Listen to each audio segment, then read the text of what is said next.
ایک زمانہ تھا کہ لوگ علم حاصل کرنے کے لیے مختلف تکلیفوں کو برداشت کرتے ہوئے کئی مہینوں کا سفر کرتے، خاص طور پر تاریخ کا علم جاننے کے لیے۔ لیکن مسئلہ یہ تھا کہ پوری تاریخ کو جاننے کے لیے وہ کسی ایک شخص کی روایات پر مکمل آنکھیں بند کر کے بھروسہ نہیں کر سکتے تھے، کیونکہ ہر ایک ہسٹورین کی بیان کی گئی ہسٹری دوسرے ہسٹورین سے مختلف ہوا کرتی۔ جیسا کہ بادشاہوں کے دور حکومت کے اندر ہوا کرتا کہ اپنے درباری تاریخ دانوں سے وہ اپنی من پسند تاریخ لکھوایا کرتے تاکہ ان کے کالے کرتوتوں پر پردہ ڈال کر آنے والی نسلیں انہیں ایک ہیرو کے طور پر یاد رکھیں۔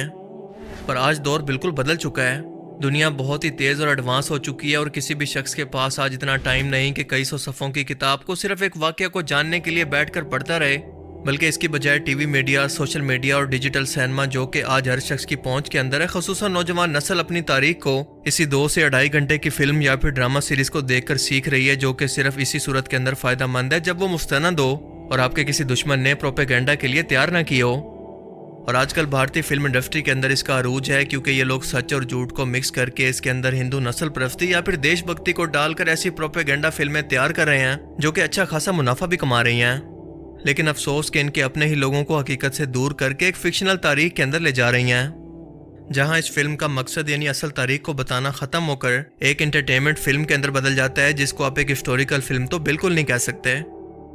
اسلامی تاریخ بھی کیونکہ ایک جگہ پر کسی ایک کتاب کے اندر محفوظ نہیں، لہٰذا مسلم دنیا کے اندر بھی نوجوان نسل کے لیے کئی ایسی فلمز اور ایسی ڈرامہ سیریلز بنائی گئی ہیں جن کو مکمل دیکھ لینا آپ کے لیے تاریخ کی کئی ہزار کتابیں پڑھنے سے بہتر ہے۔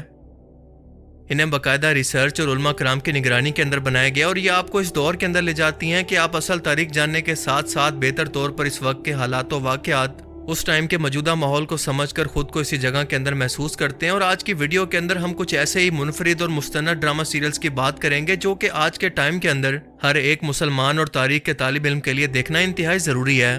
اور انہیں دیکھ کر ہر مسلمان اپنی تاریخ کو بہتر طور پر سمجھ سکتا ہے۔ تو چلیے شروع کرتے ہیں۔ سب سے پہلے نمبر پر ہے عمر سیریز۔ قطر کی طرف سے بنائی گئی 31 اقساط پر مشتمل یہ بایوگرافی اور اسلامی تاریخ کی ڈرامہ سیریز ہے جو کہ حضرت عمر رضی اللہ تعالیٰ عنہ کی 18 سال کی زندگی سے لے کر مسلمان امت کے دوسرے خلیفہ بننے تک اور اس کے بعد آپ کی موت تک کے واقعات کو دکھاتی ہے۔ اس کے علاوہ اس ڈرامہ سیریز میں رسول اللہ صلی اللہ علیہ وآلہ وسلم کے اعلان نبوت سے لے کر ہجرت مدینہ تک کا سفر اور اس دوران آپ کو کن کن مشکلات کا سامنا کرنا پڑا، اس کے ساتھ ساتھ آپ صلی اللہ علیہ وآلہ وسلم کی وفات کے وقت مسلمانوں کے حالات کیسے تھے، مسلمانوں کی کفار مکہ کے خلاف تمام جنگیں، حضرت ابو بکر صدیق کا دور خلافت، حضرت عمر فاروق کا دور خلافت، رومن اور پرشین امپائر کا زوال اور حضرت عمر فاروق کی وفات تک تمام واقعات اور جنگیں اتنے ریئلسٹک انداز کے اندر دکھائی گئی ہیں کہ آپ کو اس دور کے اندر واپس لے جائیں گی۔ شامین ڈرامہ ڈائریکٹر حاتم علی نے اپنی محنت سے اس کو ایک ماسٹر پیس کے اندر بدل دیا ہے، جس کو آپ کو زندگی میں ایک بار تو ضرور دیکھنا چاہیے۔ دوسرے نمبر پر ہے یوسف پیغمبر سیریز۔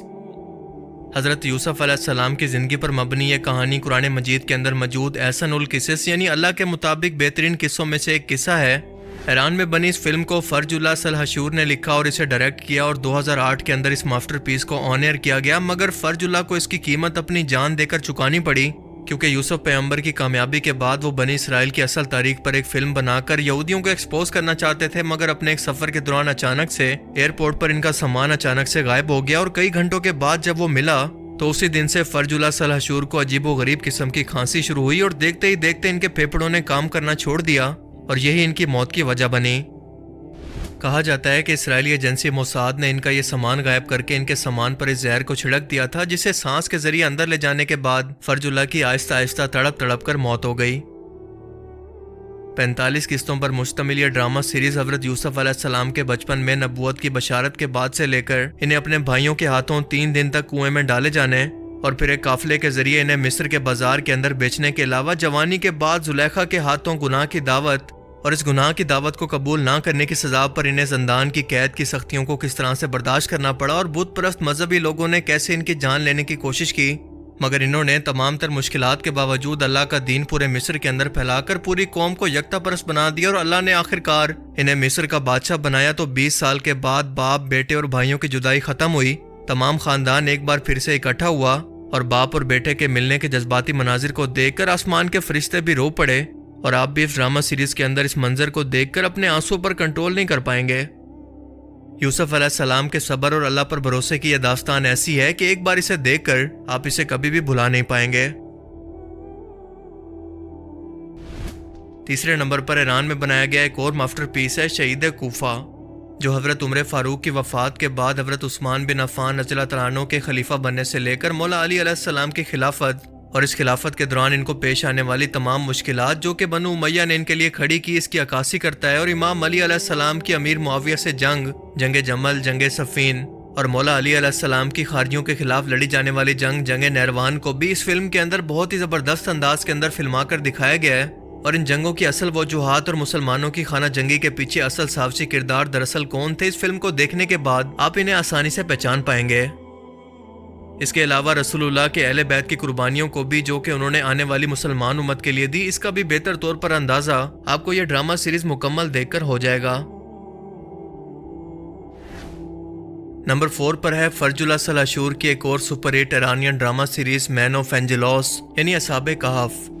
جو کہ قرآن مجید میں موجود اصحاب کہف کے قصے پر بنائی گئی ہے، جس کا ذکر قرآن کریم کی سورہ کہف کے اندر موجود ہے۔ یہ کل 7 لوگ تھے جو کہ اس وقت کے ظالم بت پرست رومی بادشاہ دقیانوس کے ظلم و ستم اور جبری مذہب عیسائیت جو کہ اس وقت مسلمان ہونا ہی تھا کو نہ چھوڑنے پر جان کے خوف سے اللہ پر بھروسہ کر کے غار کے اندر جا کر پناہ لیتے ہیں اور 300 سال تک اسی حالت میں سوتے رہتے ہیں، کیونکہ اللہ نے ان کو آنے والی نسلوں کے لیے نشانی بنا دیا کہ جو بھی اللہ کی راہ کے اندر تکلیف اٹھا کر اس کے راستے میں نکلتا ہے تو اللہ کے لیے اپنے قدرتی قوانین کو بھی توڑنا کوئی مشکل کام نہیں۔ 1997 کے اندر ریلیز ہونے والا یہ ڈرامہ سیریل اس قدر خوبصورت انداز کے اندر فلمایا گیا ہے کہ اللہ پر ہر مشکل سے مشکل حالات کے اندر بھی آپ کے یقین کو مضبوط کر دے گا۔ اور آخر میں ہے مختار نامہ۔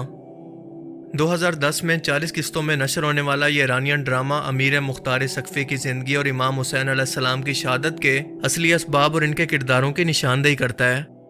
امام حسین اور ان کے گھر والوں کی شہادت کا بدلہ امیر مختار سقفی نے کیسے ایک ایک مجرم کو چن کر اور انہیں قتل کر کے لیا، یہ منظر آپ کو تاریخ کے کئی چھپے ہوئے حقائق سے اس ایک ڈرامہ سیریل کے اندر روبرو کروا دے گا۔ اس ڈرامہ کی سب سے خاص بات یہاں پر کربلا کی منظر کشی ہے، کیونکہ امام حسن کے خلیفہ بننے کے بعد اور اس کے بعد امام حسین علیہ السلام کی کربلا میں شہادت کے منظر کو حقائق کے ساتھ اتنے حقیقی انداز کے اندر دکھایا گیا ہے کہ مضبوط سے مضبوط دل شخص بھی اپنے جذبات پر قابو نہ رکھتے ہوئے رو پڑے۔ امام حسین کی شہادت کے بعد یزید کی بادشاہت کا قیام اور امام حسین علیہ السلام اور ان کے اہل بیت کی توہین کے مناظر، خانہ کعبہ پر یزید کی فوج کا حملہ، واقعہ ہرا جب مدینہ کے انصار صحابہ کی عزتوں، مال، جائیداد اور جان کو لوٹا گیا، یہ سب مناظر اس ڈرامہ سیریز کی کہانی کا حصہ ہیں جو آپ کو پچھلی 1400 سال کی اسلامی تاریخ کو پوری ٹائم لائن کے ساتھ ایسے سمجھا دے گی کہ آپ اسے دوبارہ کبھی نہیں بھول پائیں گے۔